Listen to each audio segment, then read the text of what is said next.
join me now in speaking the words of our affirmation, our covenant, as printed in the order of worship. Love is the spirit of this church, and service is its law. This is our great covenant, to dwell together in peace, to seek the truth in love, and to help one another. Please be seated.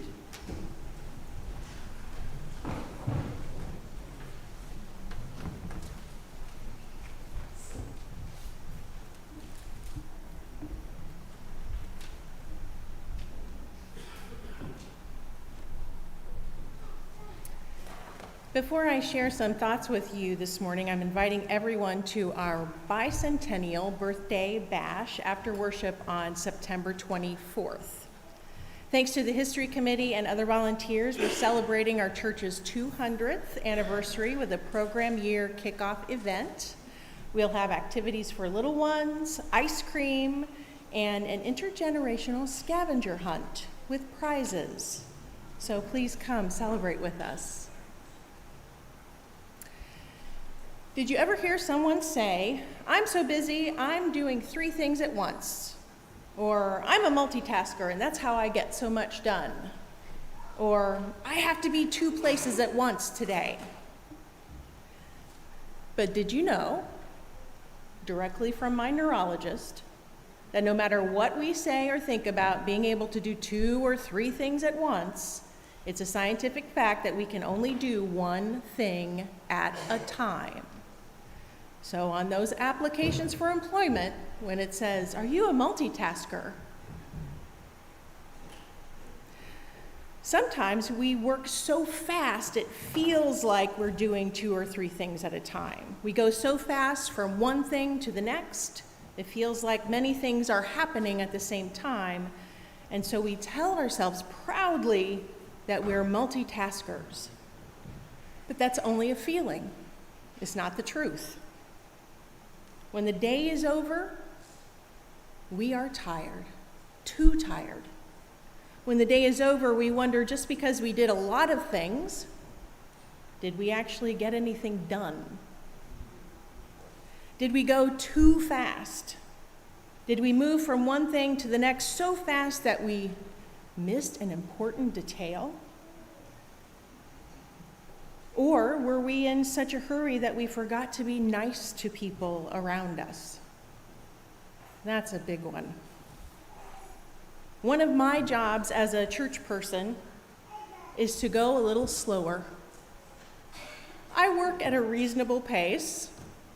A lot of people want me to go faster and do more, but I know that that's a mistake.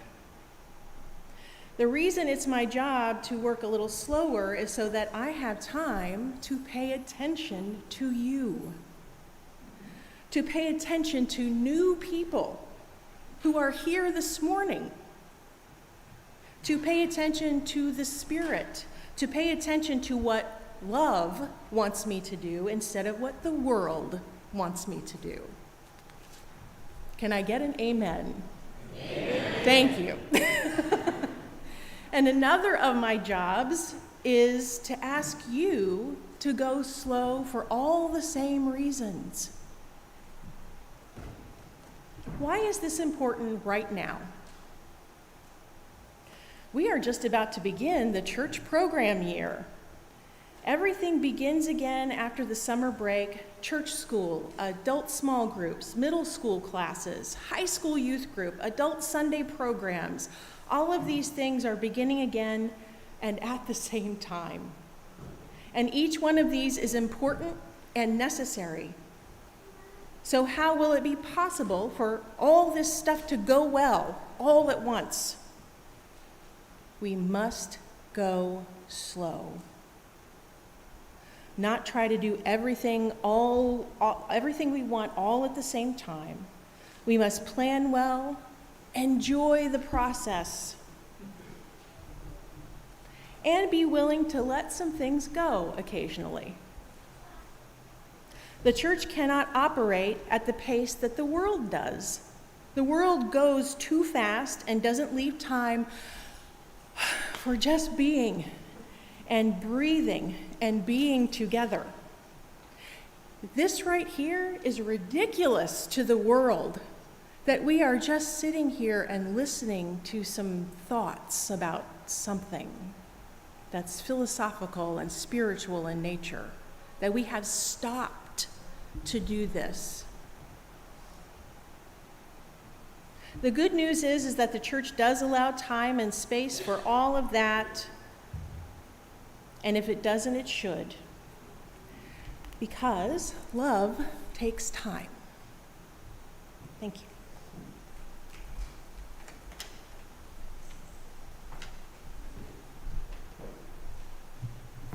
Good morning, everyone. Today is our water communion, in which we bring together the waters that symbolize our lives away from this congregation. In worship, we have brought ourselves back together in this community of love. In that same way, we gather together our resources to support this congregation and all the good work that it does. The voluntary offering, the sharing of our resources for our shared work as a religious community, is a spiritual practice for us. It reminds us first that we alone are responsible for the strength and effectiveness of our faith, for our own sake and for the sake of others who need what we can offer. And it reminds us also that we have chosen freely and gladly to come together here this day and every day. This month, we share our offering with the Maui Strong Fund of the Hawaii Community Foundation. The Hawaii Community Foundation was designed to be a resource, a partner, a founder, and an advocate in delivering meaningful impact that benefits Hawaii's Maui Strong Fund, that seeks to provide financial resources that can be deployed quickly in the community to help Maui recover from the devastating wildfires that severely affected them. 100% of the funds collected through their fundraising efforts will go to community groups and leaders on the ground in the affected area, except for a small credit card processing fee. Thank you in advance for your generosity. The offering will now be generously given and gratefully received.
May these gifts sustain the work we do together.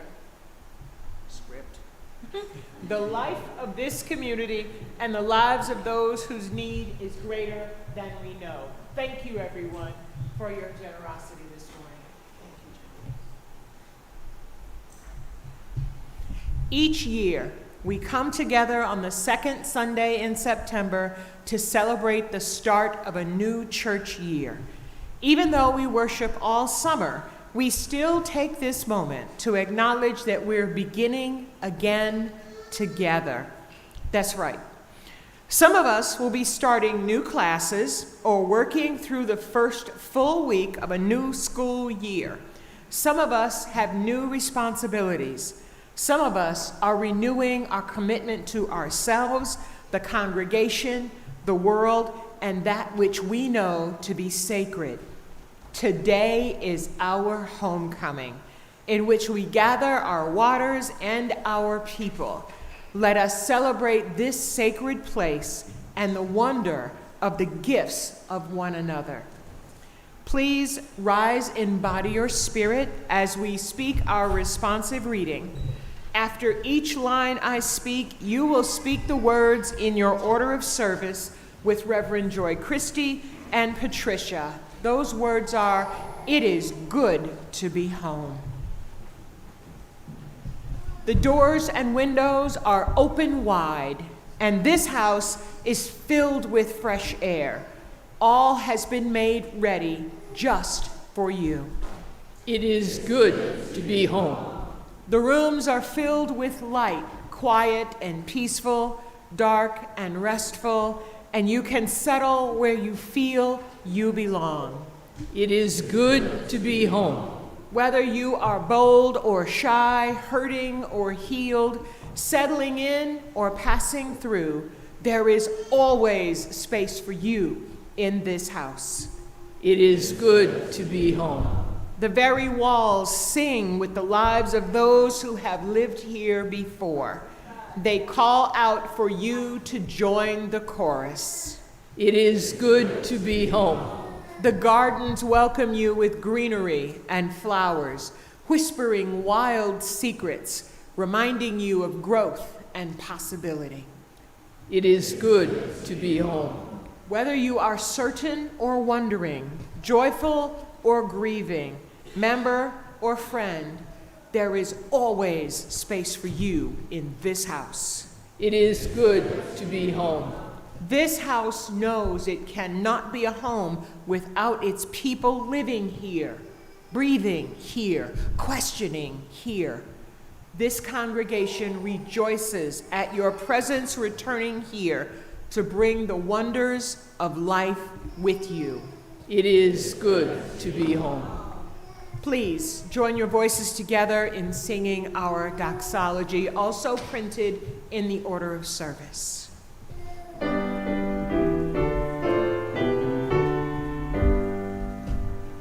Praise God for love we all may share. Praise God for beauty everywhere. Praise God for hope of to be. Praise God for truth that makes us free. Amen. Thank you, everyone. Please be seated.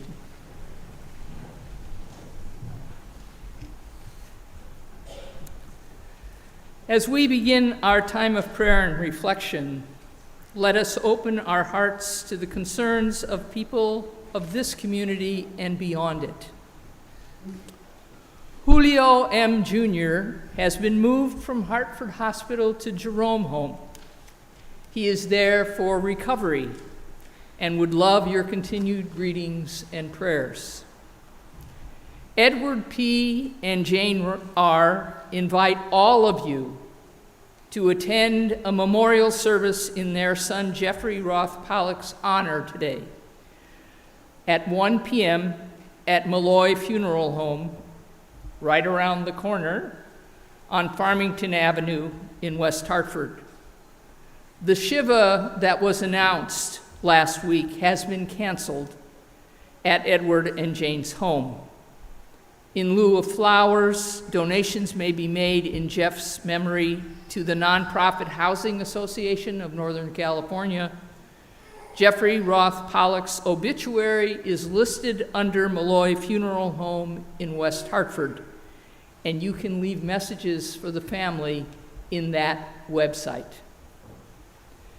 This past Monday, September 4th, Judy Englehart died.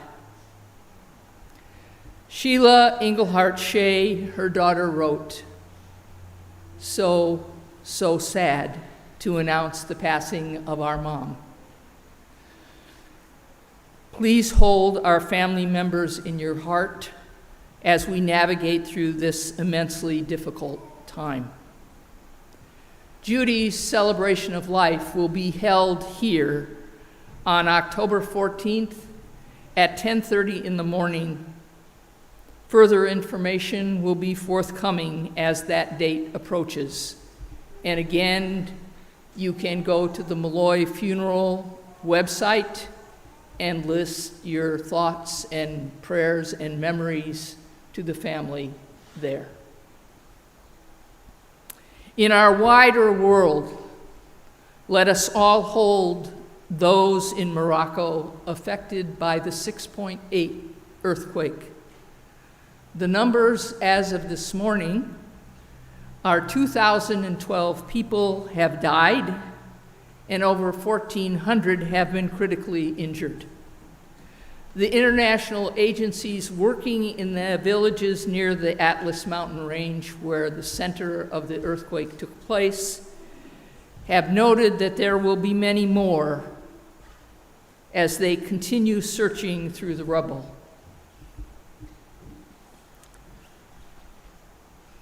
So now, before we take a moment of silence, I'd like to share with you a special prayer for this day.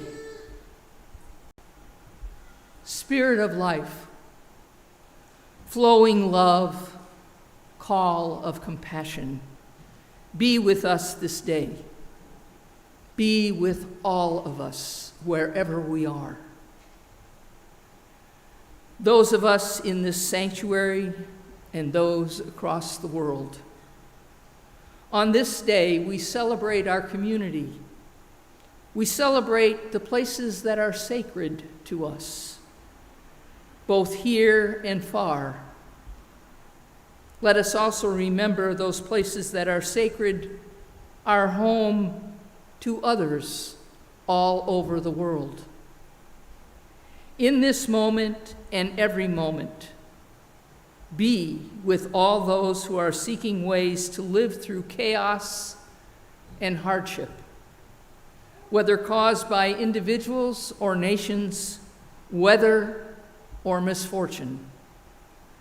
Be with people who are hopeful and those who are afraid. Be with people in power, those in this place and everywhere, so that the powerful may feel the call of compassion and find ways to ease suffering. Be with the leaders of this world, that they may choose to act in love, that they may find a way to bring healing to our earth, its people, and all of life. Spirit of life and love, be with us in our memories of horrible events, our griefs, our sorrows, and our determination to build better days to come. Be with us that we may find ways to call for justice and peace, that we may have hearts that are open and comforted, that we may do our best to prevent the hard things that we can, and that we may help to heal the brokenness of this world wherever we find ourselves. May the gladness we feel to be together again today here inspire us to share and create with others the goodness that we find here, so that no one is beyond the reach of this beloved community. Amen, and blessed be.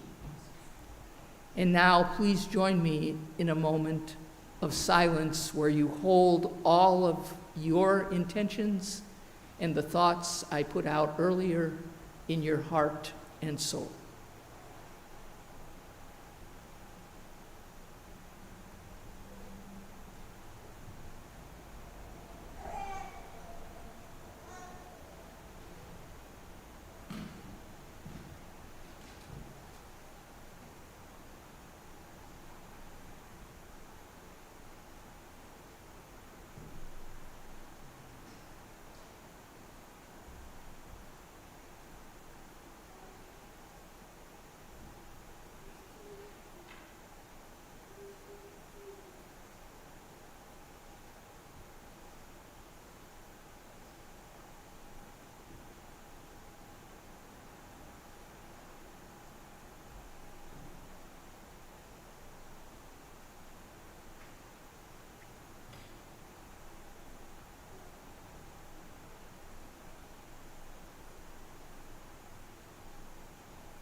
And may we, as this week continues, take time to be silent and to slow down. Please join me in singing Spirit of Life.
Our reading this morning is The Blessing to Summon Rejoicing by Jan Richardson. When your weeping has watered the earth, when the storm has been long and the night and the season of your sorrowing, when you have seemed an exile from your life, lost in the far country, a long way from where your comfort lies, when the sound of splintering and fracture haunt you, when despair attends you, when lack, when trouble, when fear, when pain, when empty, when lonely, when too much of what depletes you and not enough of what restores and rests you, then let there be rejoicing. Let there be dreaming. Let there be laughter in your mouth, and on your tongue shouts of joy.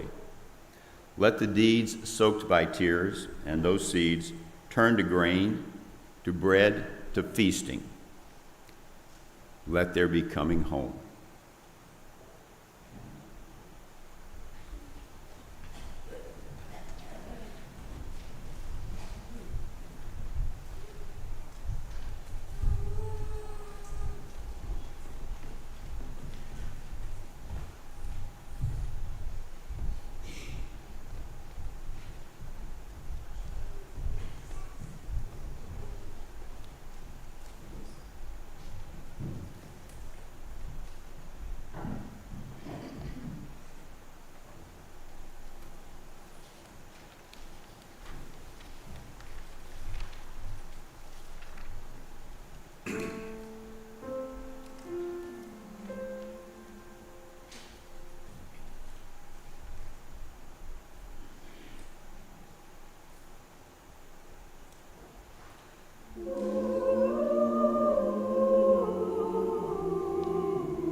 Water is more than a symbol. It is the birthplace and source of life on this, our beloved planet. Mysterious and powerful, it is more than just our sustenance.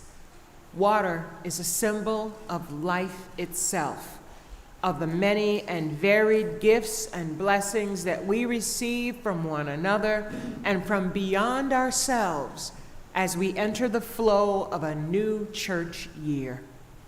Neither too little water or too much is good for us or the places that we live. And even when we see its destructive power, we still long for it, yearn for it, in body and spirit. Water is a force to be reckoned with and respected. And at the same time, it's gentle and delightful and very necessary. For we ourselves are between 50% and 75% water, ranging those numbers from male adults to infants. We crave water for more than relieving our feeling of thirst.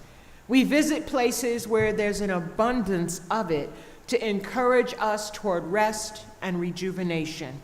We search for it where it rests in the world. Streams and ponds, waterfalls, rivers, oases, forests, geysers, lakes, and oceans. The water in which and by which we live speaks to how we are, how we live, and what we value deeply. Today, we will literally and symbolically bring water from the places that we cherish, near and far, and pour them together to represent the community that we are now. You may add water to the bowls that you have brought with you, or use the water we've provided for you as a symbol of your sacred places. Water from as close as the tap at your home, as far as a distant journey, or from anywhere in between. This is our water of life, the water that we make holy together with our collective spirit and our intentions. This is the water that we will use throughout the year to bless our children and to remind us of how thoroughly we are interconnected. And just in case you're wondering, we will boil and filter it too. Attended by our church staff and others, we have 4 tables, 2 here at the front and 2 at the back, with bowls to receive the water you brought or the water you gently pour as a symbol from the pitchers provided. We invite you to come to the table nearest you now and add your water to the bowls. Please be careful of each other and little ones and elders as you flow through the sanctuary. And if you need assistance, please let one of our staff or ushers know.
Welcome home, beloved.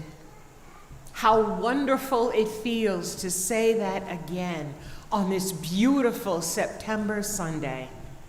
And how wonderful to feel that here in this beloved place, hopefully for you as well. It's true that some of you have been here all summer long, and that some of you have been away for a while, long or short, and are just returning now. For others of you, this is the first, second, or third time you've come. And whether you've been away or not, whether you're a long-time member or are new to this congregation, this is the weekend where we welcome everyone home and lovingly begin a new church year. This congregation has been meeting for more than 200 years under different names and in different buildings. People have come and gone, but this community continues. This river, this congregation flows from an old source, but carries new water. And it breaks new ground as well. As with every year, some things will be different and some will be comfortably the same. As we do each year, we will flow and merge and find the right ways to move through the world together. We will offer one another the precious things that water symbolizes, those precious gifts of our hearts: fellowship, sustenance, kindness, transformation, and respect. Offering these gifts in our homes, our neighborhoods, our sanctuary can transform more than any one moment. It transforms us each individually, transforms our collective whole, and has the potential to make every place a place of sanctuary and belonging. Water is changed by what rests in it. It carries that change everywhere it goes. What we bring here together, long-term members, new members, visitors, new staff, long-term staff, helps us to offer one another the best of life. So welcome home. Even if you haven't been far away, it is good to be here, starting again, renewing our covenant with each other and gathered in this beloved community. Together, let us bless this house, our house of worship, and the people connected to it with all good things, and extend that blessing far beyond our house to all other houses and people too, with our closing hymn, number 210 in the gray hymnal. Please rise in body or spirit as we sing.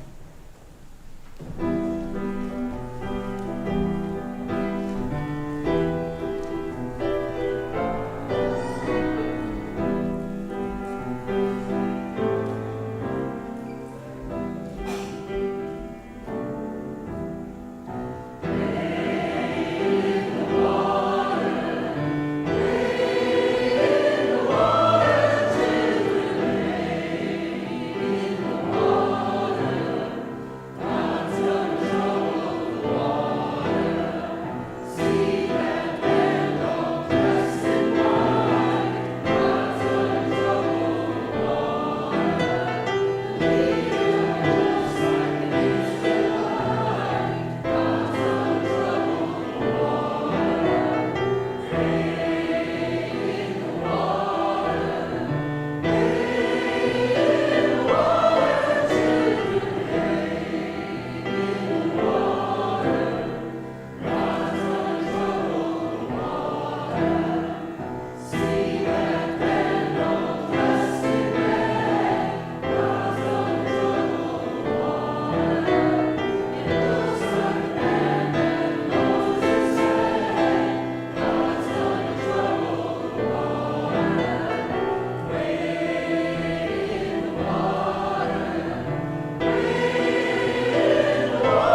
morning, thank you so much to our choir.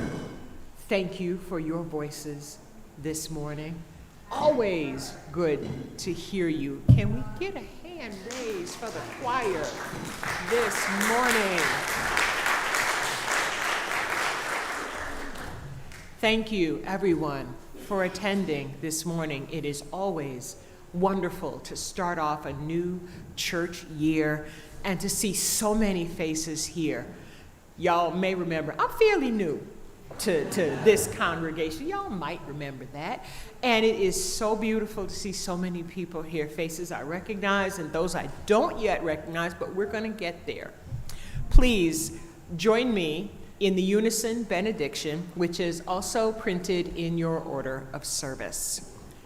Go out into the world in peace, have courage, hold on to what is good, return to no person evil for evil, strengthen the faint-hearted, support the weak, help the suffering, honor all beings.